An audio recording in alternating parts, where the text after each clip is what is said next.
Alright, so hello and welcome to another video. So in this video we'll be talking a little bit more about Trustlines.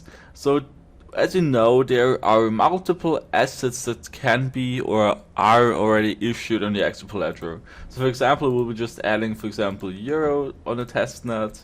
Yep, I will sign a transaction. So right now a Trustline is being set, my minimum balance is increased by 5. I will also add the Solo token, so from Sologenic DEX. So again, I will be setting another trust line. My minimum balance is increased by 5 again, and why not also add the BTC testing issued currency there.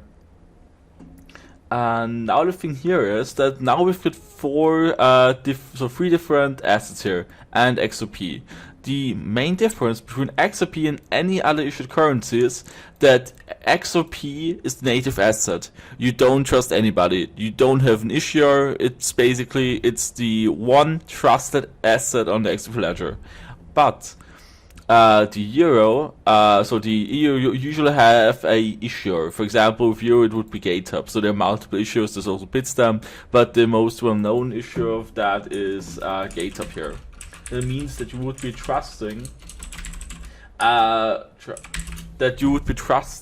GateHub as the issuer. So we'll be quickly going to XRP charts there. So there's xrpcharts.ripple.com. You can check it out, and there you can see, for example, XRP to USD, and there you can see the liquidity, and also there's the issue of Bitstamp. So these are, and then there you see the order book.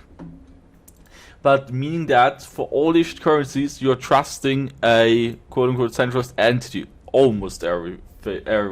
But also for Sologenic, then you trust the Sologenic, the company Sologenic.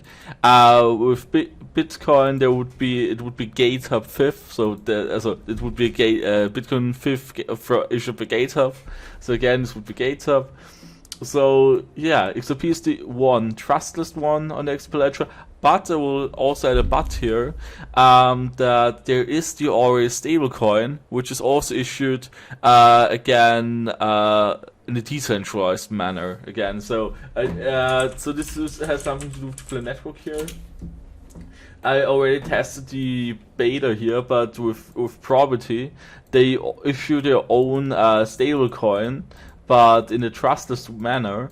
And this would be the already stablecoin. So we tested that. So this would be another case for a trustless asset again. But right, so this is what I wanted to highlight here. That XRP is the only asset, so almost only asset here, which is trustless, where I don't have a single point of trust, because it's just, yeah, there's so much XRP out there, and you don't have to trust anybody. Something like that, since, as we know, the XRP Ledger is decentralized, it is permissionless. No, Ripple, the company, cannot do anything. They have their own XRP, but the entire network is secured by all the validators. So all the validators can decide themselves which UNLs they want to choose. And in order to apply any changes, you need 80%. And that's very unlikely. So as we know, you would have to attack 31 entities to get your 80% consensus. So that one is very hard. And also when changes are being applied, we know that there is an amendment process, that all the validators are voting for amendments. And when an amendment reaches 80% agreement, then that amendment gets taken into place. So every 256 ledgers, there's the so-called flag ledger, and then it checks basically if the quotas are being reached, and based on that it can enable new features. Alright, so that's basically it for this video. So thanks for watching, and and one last part. So thank you for the suggestions here. So far I've gotten one suggestion. We can see here, what topic should I cover next? So someone answered XRP. Yes, I will do that. Thank you for the suggestion. So it would be very nice if you would send me some more suggestions, what you want to talk about, or what other things you should cover, other cryptocurrencies, anything else. But because I'm running out of topics.